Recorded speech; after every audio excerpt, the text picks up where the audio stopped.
जो इस प्लेलिस्ट का पिछला वीडियो था उसमें हमने कुछ एल्जेब्रिक एक्सप्रेशंस के बारे में बात करी थी, है ना। और आज की वीडियो के अंदर भी हम एल्जेब्रा के बारे में बात करेंगे, बट आज की वीडियो के अंदर जिस चीज़ को डिस्कस किया जाएगा वो फिजिक्स के अंदर बहुत ज़्यादा यूज़ होती है, बट फिजिक्स में अक्सर उसको नज़रअंदाज भी किया जाता है। आज हम बात करेंगे बाइनोमियल एक्सपेंशन के बारे में। और इसको मैं ऐसे नहीं कि आपको बस केवल और केवल फॉर्मूला बता के छोड़ दूंगा, ठीक है ना। बाइनोमियल एक्सपेंशन अभी क्या होता है, ये कहां से आया, इसकी यूटिलिटी क्या है, वो सारी की सारी चीजें अपन देखेंगे आज की वीडियो के अंदर, है ना। लेकिन यहां तक पहुंचने से पहले अभी तक जो हमने सीखा है उसकी मदद लेते हैं एक बार, राइट। तो मैं एक चीज करता हूं, अगर मैं इस तरीके से लिखूं कि x प्लस वाई का होल स्क्वायर क्या होगा। पिछले वीडियो के अंदर मैंने बताया था, आप में से बहुत सारे बच्चों ने अगर देखा होगा वो वीडियो तो याद भी होगा, और छोटी क्लासेस में भी हम पढ़ रखे हैं तो मैक्सिमम सबको याद होता है। बट मैं आपको टास्क दे रहा हूं कि इसको आपको x की जो डिक्रीजिंग पावर्स है उस ऑर्डर के अंदर लिखना है। जैसे सबसे पहले आपको टर्म लिखनी है एक्स स्क्वायर, फिर उसके बाद में वाई स्क्वायर नहीं लिखना, पहले ये लिखो 2xy और फिर लिखो वाई स्क्वायर। तो देखो x की पावर 2 है, फिर x की पावर 1 है और फिर x की पावर 0 है। जब कुछ दिखाई नहीं दे रहा x, इसका मतलब उसकी पावर कितनी है, 0 है। चलो ये भी मैंने पिछले वीडियो के अंदर बताया था, x प्लस वाई क्यूब कितना होता है। अब टास्क वही है कि हमें x की डिक्रीजिंग पावर की फॉर्म में लिखना है। तो ये होता है, सबसे पहले आ जाएगा x क्यूब, फिर हो जाएगा 3x स्क्वायर टाइम्स y, फिर अगर याद हो तो 3x टाइम्स y स्क्वायर और आखिरी में y क्यूब। तो ये x की पावर 3 हो गई, x की पावर 2 हो गई, x की पावर 1 हो गई और फिर फाइनली x की पावर 0 हो गई। तो ये तो मैंने पिछले वीडियो के अंदर भी बताया था। अब टास्क ये है, अगर आप लोग पूरा का पूरा डूब के, पूरा का पूरा इन्वॉल्व होके इस वीडियो को देख रहे हैं, तो आपके लिए टास्क ये है कि आपको x प्लस वाई की पावर 4 का एक्सप्रेशन लिखना है। अब आप बोलोगे सर ये तो हमने लास्ट वीडियो के अंदर किया ही नहीं, ये तो हमने याद भी नहीं किया, याद करने की जरूरत भी नहीं है। तो आप में से बहुत सारे बच्चे क्या करेंगे, x plus y cube already पता है, इसी को फर्दर x प्लस वाई से मल्टीप्लाई कर देंगे और फिर जो भी रिजल्ट आएगा वो मुझे बता देंगे। तो आप में से कुछ बच्चों को करना भी है ऐसा। अगर आप पूरा डूब के देख रहे हो ना इस वीडियो को, तो करना चाहिए आपको ये सब कुछ, तभी आपको सीखने को मिलेगा। लेकिन मैं चाहता हूं कि आप इस पैटर्न को रिकॉग्नाइज करो और बिना किसी कैलकुलेशन के इस एक्सप्रेशन के बारे में लिखो। अच्छा, मैं आपकी थोड़ी और मदद कर देता हूं। ये पावर 2 है, ये पावर 3 है, ये पावर 4 है। इससे पहले अपन ये भी तो लिख सकते थे x प्लस वाई की पावर 1, तो इसको लिखा जा सकता था सिंपली x प्लस वाई, कोई दिक्कत ही नहीं है। तो अब मैं आपको बताता हूं कि देखो यहां पर क्या पैटर्न फॉलो हो रहा है, नोटिस करना। देखो यहां पर 2 टर्म्स हैं और दोनों टर्म्स के जो कोफिशिएंट है वो कितने हैं, x का कोफिशिएंट भी 1 है, y का कोफिशिएंट भी 1 है। कोफिशिएंट समझते होंगे ना सब। मैं पूछूं कि बताओ x किस नंबर से मल्टीप्लाइड है, तो आप आसानी से जवाब दे सकते हो कि सर कुछ भी नहीं दिख रहा है, इसका मतलब x 1 से मल्टीप्लाइड है ना। y किससे मल्टीप्लाइड है, 1 से। जैसे यहां पर x स्क्वायर का कोफिशिएंट कितना है, 1। जैसे यहाँ पर xy का कोफिशिएंट कितना है, 2। जैसे यहाँ पर y स्क्वायर का कोफिशिएंट कितना है, 1। तो एक बार ये कोफिशिएंट्स लिखते चलो। तो आप बोलोगे सर सबसे पहली वाली जो चीज़ थी ना उसमें कोफिशिएंट 1 था और 1 था, फिर उसके बाद में कोफिशिएंट कितना हो गया, 1 हो गया, फिर दूसरी वाली टर्म का 2 हो गया और फिर तीसरी वाली टर्म का वापस से कितना हो गया, 1 हो गया। फिर इस एक्सप्रेशन में क्या हुआ, सबसे पहला 1 था, फिर उसके बाद में 3 हो गया, फिर उसके बाद में 3 हो गया और फिर उसके बाद में लास्ट टर्म का कोफिशिएंट कितना हो गया, 1 हो गया। आई होप आप में से कुछ बच्चों को तो पैटर्न पकड़ में आ गया होगा। अब देखो मैं यहां पर पैटर्न बता रहा हूं आपको, फाइनली रिवील कर रहा हूं। आप ये पैटर्न अगर आपको पता है ना तो आप ये आसानी से फाइंड आउट कर सकते हो। कैसे, इसको यूं का यूं यहां पर लिख दो, इसको यूं का यूं यहां पर लिख दो और इन दोनों को ऐड कर दो, तो जो भी आएगा वो बीच में लिख दो। तो देखो 1 मैंने यूं का यूं लिख दिया, 1 इधर लिख दिया, इन दोनों को ऐड करा तो 2 आ गया। सेम पैटर्न फॉलो करते हैं, इसको यूं का यूं लिख दिया, फिर इसका और इसका एडिशन होगा 3, उसको यहाँ पर लिख दिया, फिर इसका और इसका एडिशन होगा 3, उसको यहाँ पर लिख दिया और फाइनली इस टर्म को यहाँ पर लिख दिया। तो अपन 4th लाइन भी बना सकते हैं। 1 सेम यहीं पर आ जाएगा, 1 + 3 कितना हो जाएगा, 4, 3 + 3 कितना हो जाएगा, 6, 3 + 1 कितना हो जाएगा, 4 और फाइनली कितना आ जाएगा, 1। अगर आप और आगे जाना चाहो तो ये हो जाएगा 1, 4 + 1 कितना हो जाएगा, 5, 6 + 4 कितना हो जाएगा 10, 6 + 4 कितना हो जाएगा 10, 4 + 1 कितना हो जाएगा 5 और वापस से क्या आ जाएगा 1 आ जाएगा। इसका मतलब है कि हम बिना किसी कैलकुलेशन के इस टर्म को एक्सप्लेन कर सकते हैं, क्योंकि हमें ऑलरेडी पता पड़ गया कि कोफिशिएंट्स क्या होने वाले हैं। तो x² का कोफिशिएंट होगा x की पावर 4 का कोफिशिएंट होगा 1। पावर डिक्रीजिंग ऑर्डर में लिखनी है तो सबसे ज्यादा पावर कितनी होगी 4। फिर x की पावर घटती चली जाएगी और y की पावर बढ़ती चली जाएगी। तो x की पावर को घटा दो, ये हो जाएगा x³ और y की पावर बढ़ा दो, y की पावर 1। कोफिशिएंट कितना होना चाहिए हमारा 4 होना चाहिए, तो 4 × x³ × y। फिर x की पावर को घटा दो और y की पावर को बढ़ा दो, तो x² y² बन जाएगा और यहाँ पर आ जाएगा कोफिशिएंट 6। फिर उसके बाद में x की पावर को घटा दो तो ये रह जाएगा x, y की पावर को बढ़ा दो y³ और कोफिशिएंट आ जाएगा हमारा 4। और फाइनली x की पावर को घटा दो तो x की पावर 0 हो गया, वो तो कुछ लिखना ही नहीं है। y की पावर को बढ़ा दो तो y की पावर 4 हो गया और कोफिशिएंट कितना है 1 है। तो आई होप ये चीज़ आपके लिए नई होगी। आई होप यहाँ पर आपको थोड़ा बहुत लगा होगा कि हाँ यार वाकई इस वीडियो को देखा तो कुछ नया हाथ लगा है। ठीक है, अब अगर मैं आपसे कहूँ कि बताओ x + y की पावर 5 कितना होगा, तो आपके पास में ऑलरेडी कोफिशिएंट्स हैं। सबसे पहले x की पावर 5 कोफिशिएंट हो गया 1, फिर उसके बाद में x की पावर 4 × y कोफिशिएंट हो गया 5, फिर x की पावर 3 y की पावर 2 कोफिशिएंट कितना हो गया 10, फिर उसके बाद में x² y³ कोफिशिएंट कितना हो गया 10, फिर उसके बाद में x y की पावर 4 कोफिशिएंट कितना हो गया 5 और फिर उसके बाद में फाइनली y की पावर 5। तो आप x + y की पावर 6 का एक्सप्रेशन भी लिख सकते हो, 7 का एक्सप्रेशन भी लिख सकते हो। अब आपके लिए बहुत ही आसान हो गया।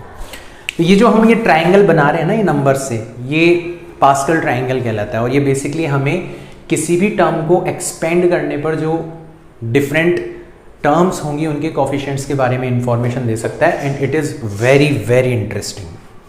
खैर, हमें फाइनली कहाँ तक पहुँचना था, बाइनोमियल एक्सपेंशन तक पहुँचना था।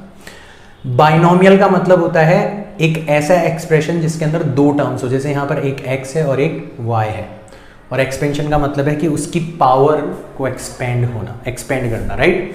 तो हम यहाँ पर ये बेसिकली जो काम कर रहे हैं ना, ये बाइनोमियल एक्सपेंशन ही कर रहे हैं। तो इससे हमारी एक जनरल थ्योरम निकल के आती है जिसको अपन बोलते हैं बाइनोमियल थ्योरम। तो बाइनोमियल थ्योरम क्या बन के आ रही है मैं आपको बता देता हूँ एक बार के लिए। बाइनोमियल थ्योरम, भाई हमें एक पैटर्न दिखाई दे गया ना, तो उस पैटर्न को अपन जनरलाइज्ड कर सकते हैं। तो जनरलाइज्ड करेंगे तो हमें कुछ ऐसा दिखाई देगा कि x + y की पावर n जो है वो किसके इक्वल होगा।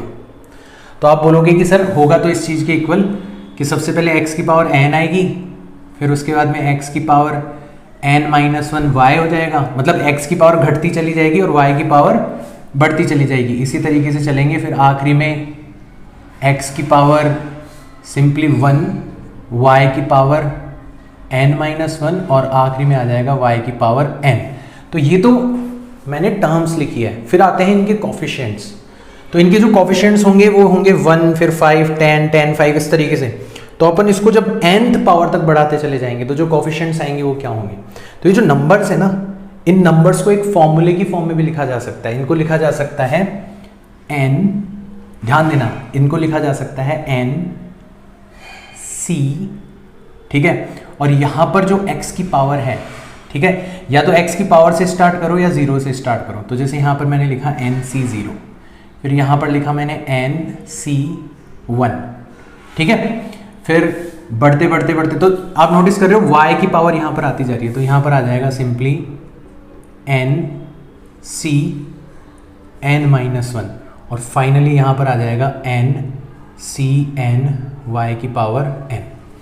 प्लीज़ आपको ये समझ में नहीं आया होगा बट छोड़ के मत जाना वीडियो को। यहाँ पर देखो, ऑनलाइन क्लासेस में आपका भयंकर वाला इन्वॉल्वमेंट जो है वो रिक्वायर्ड है और एक एक चीज़ मैं आपको एक्सप्लेन करूंगा, बट आपको थोड़ा सा पेशेंस बनाए रखना है। अब आप में से बहुत सारे बच्चे बोलेंगे कि सर ये बताओ ये nc0 है क्या। तो आपको ध्यान रखना है, इन जनरल ये कहलाता है कॉम्बिनेशंस। तो एन सी आर इसका मतलब होता है n factorial divided by r factorial divided by n minus r factorial. फिर ये जैसे ही मैं बताऊंगा आपका अगला क्वेश्चन आ जाएगा कि सर आज के वीडियो के अंदर आप नए नए बॉम्ब जो है वो हमारे ऊपर डाल रहे हो, बट अगर आप इन चीज़ों को समझ जाते हो तो आपके लिए सोचो कितना नई इंफॉर्मेशन वाला होगा ये वीडियो, है ना। अब आप बोलोगे सर ये फैक्टोरियल क्या होता है? तो फैक्टोरियल का मतलब होता है, जैसे मान लिया आपको मैंने बोला 5 फैक्टोरियल, तो इसका मतलब होता है 5 multiplied by 4 multiplied by 3 multiplied by 2 multiplied by 1। ठीक है, मतलब 5 फैक्टोरियल का मतलब है 5 से गिनती चालू करो और मल्टीप्लाई करते जाओ। जैसे मैंने बोला 4 फैक्टोरियल, तो इसका मतलब हो जाएगा 4 multiplied by 3 multiplied by 2 multiplied by 1। कुछ खास चीजें आपको ध्यान में रखनी है। 0 फैक्टोरियल की जो वैल्यू होती है वो हमेशा कितनी होती है? 1 होती है। और 1 फैक्टोरियल की जो वैल्यू होती है वो भी हमेशा कितनी होती है? 1 होती है। भाई 0 से तो आप गिनती स्टार्ट नहीं कर सकते ना, और 1 से गिनती स्टार्ट करोगे तो ओनली 1 पर ही जाके रुक जाओगे। तो ये जो रिजल्ट है ये बहुत खास है, ये होता है फैक्टोरियल का मतलब। अब अपन चेक कर लें कि यार वाकई ऐसा हो रहा है क्या। ठीक है, अपन चेक कर लेते हैं कि क्या ये बाइनोमियल थ्योरम इन एक्सपेंशंस को रिप्रेजेंट कर रही है क्या। ठीक है, तो अपन देखते हैं कि इस थ्योरम के अकॉर्डिंग x प्लस वाई की पावर 4 जो है वो किसके इक्वल होना चाहिए? 4c0 x की पावर 4 प्लस 4c1 x की power 3 times y plus 4c2 x square y square plus 4c3 x y cube and plus 4c4 simply y की पावर 4। अब इनकी वैल्यू निकालते हैं कि 4c0 का मतलब क्या होगा। 4c0 का मतलब हो जाएगा 4 factorial divided bye 0 factorial and 4 minus 0 करेंगे तो वापस से क्या आ जाएगा? 4 फैक्टोरियल आ जाएगा। 4 फैक्टोरियल से 4 फैक्टोरियल कैंसिल हो जाएगा। 0 फैक्टोरियल का मतलब होता है 1। कई बच्चों को लगेगा सर 0 का तो इनफाइनाइट आ जाना चाहिए आंसर, वैसा नहीं है। 0 फैक्टोरियल का मतलब होता है 1, तो फाइनली हमारा आंसर आ जाएगा 1। ऐसे मैंने बोला कि बताओ 4c1 की वैल्यू कितनी होगी। आप बोलोगे sir 4 factorial divided bye 1 factorial and 4 minus 1 करेंगे तो 3 फैक्टोरियल। इसको हम आसानी से कैलकुलेट कर सकते हैं। ऊपर लिखेंगे 4 इंटू 3 इंटू 2 इंटू 1। 1 फैक्टोरियल का मतलब तो 1 होता ही है, मैंने बताया था। 3 फैक्टोरियल को अपन लिखेंगे 3 इंटू 2 इंटू 1। ये कैंसिल आउट हो जाएंगे, केवल और केवल क्या बचेगा? 4 बचेगा। फिर मैंने पूछा कि बताओ 4c2 की वैल्यू कितनी होगी। आप बोलोगे sir 4 factorial divided bye 2 factorial and 4 minus 2 करेंगे तो अगेन 2 फैक्टोरियल। एक्सपेंड करेंगे तो 4 इंटू 3 इंटू 2 इंटू 1। नीचे 2 फैक्टोरियल का मतलब हो जाएगा 2 इंटू 1 और 2 फैक्टोरियल का मतलब हो जाएगा 2 इंटू 1। ये 2 इंटू 1 से 2 इंटू 1 कैंसिल हो गया, 2 से 4 कैंसिल हो गया, 3 इंटू 2 कितना आएगा? 6 आएगा। फिर आ रहा है 4c3, तो ये हो जाएगा 4 factorial divided bye 3 factorial and 4 minus 1 करेंगे तो 1 फैक्टोरियल। तो ये और ये सेम चीज़ है, ऑर्डर ही तो उल्टा हो गया। तो इसकी वैल्यू आ जाएगी सिंपली कितनी? 4 आ जाएगी। और इसी तरीके से 4c4 की जो वैल्यू है वो आ जाएगी 4 factorial divided bye 4 factorial 0 factorial. तो ये और ये सेम चीज़ है, ऑर्डर ही तो चेंज हुआ है, तो इसकी वैल्यू आ जाएगी 1। तो अब नोटिस करो कि हमारे कोफिशिएंट्स एग्जैक्टली वही आ रहे हैं जो हमें दिखाई दे रहे थे। 4c0 आ रहा है 1, ठीक है। 4c1 की वैल्यू कितनी आ रही है निकल के? 4 आ रही है। 4c2 की वैल्यू कितनी आ रही है? 6 आ रही है। 4c3 की वैल्यू कितनी आ रही है? 4 आ रही है। एंड 4c4 की वैल्यू आ रही है 1। क्या हमारे कोफिशिएंट्स एग्जैक्टली सेम थे? 1 4 6 4 1। तो हमने देखा कि यार अब हम किसी भी बाइनोमियल एक्सपेंशन की किसी भी पावर को एक्सपेंड कर सकते हैं। सर ने 2 तरीके बता दिया हमें। एक तो हमें सर ने ये ट्रायंगल वाला इंटरेस्टिंग तरीका बता दिया जो कि हमारे और एक्सप्लोर करने के लायक है। आप में से घर बैठे बैठे लोग इसको एक्सप्लोर करना। और एक सर ने हमें फॉर्मूला बता दिया बाइनोमियल थ्योरम, और उसके ज़रिए भी हम इसको आसानी से क्या कर सकते हैं? एक्सपेंड कर सकते हैं। मुझे पता है कि आप में से बहुत सारे बच्चे जो कि बायो से रिलेटेड हैं, उनके लिए ये थोड़ा सा नाइटमेयर जैसा होगा। ऐसा लगेगा कि सर क्यों इतनी ज़्यादा मैथ्स पढ़ा रहे हो।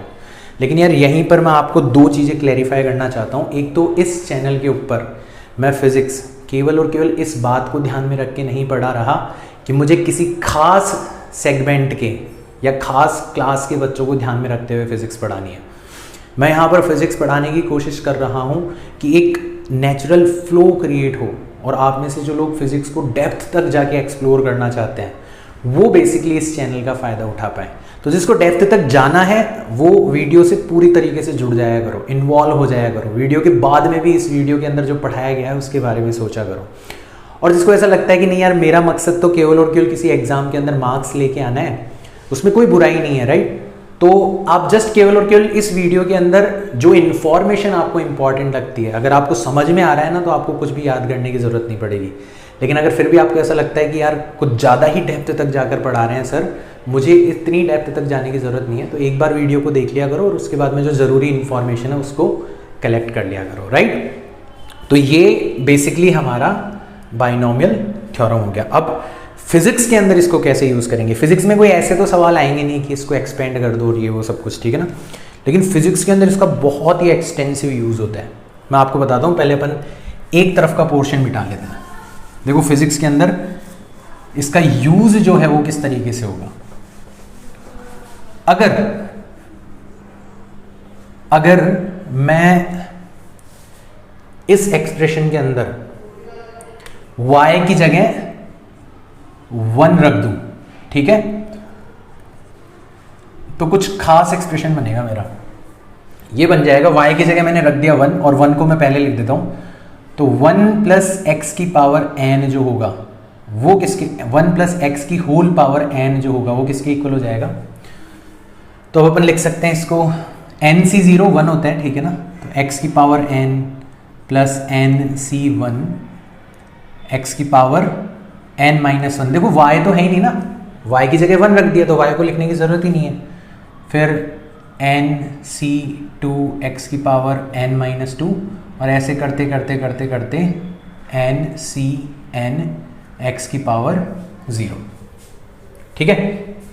अब यहाँ पर अगर x जो है, ध्यान देना, if x is very very less than 1, अगर x 1 से बहुत ही छोटा है तो फिर आप एक काम कर सकते हो, आप x की जो हायर पावर्स हैं उनको नेग्लेक्ट कर सकते हो। आप x की जो हायर पावर्स हैं उनको नेग्लेक्ट कर सकते हो, यानी कि आप x की पावर n को नेग्लेक्ट कर सकते हो। इसका मतलब समझ रहे हो ना, x जैसे सपोज करो 0.001 है, 1 से बहुत बहुत छोटा होने का मतलब है इतना छोटा या इससे भी छोटा। तो अगर आप इसका स्क्वायर भी करते हो, अगर आप इसका स्क्वायर भी करते हो तो हो जाता है 0.00001 हो जाता है। तो सोचो कि जितना छोटा नंबर होगा ना 1 से, उतना उसकी जो हायर पावर्स हैं वो इनसिग्निफिकेंट होती चली जाएगी, उनको आप नेग्लेक्ट कर सकते हो। तो higher powers of x can be neglected, ये बहुत इंपॉर्टेंट है। अब क्योंकि फिजिक्स के अंदर हम प्रैक्टिकल जो रियलिटी है उसके बारे में बात करते हैं, तो वहाँ पर हम इस तरीके की कंडीशंस ढूंढने की कोशिश करते हैं कि यार जिस चीज़ को हम मैथमेटिकली डिस्क्राइब कर रहे हैं, प्रैक्टिकली जब उसको डिस्क्राइब करेंगे तो क्या इस तरीके की कंडीशंस लगाई जा सकती है क्या। तो अगर x 1 से बहुत छोटा हो तो higher powers of x can be neglected.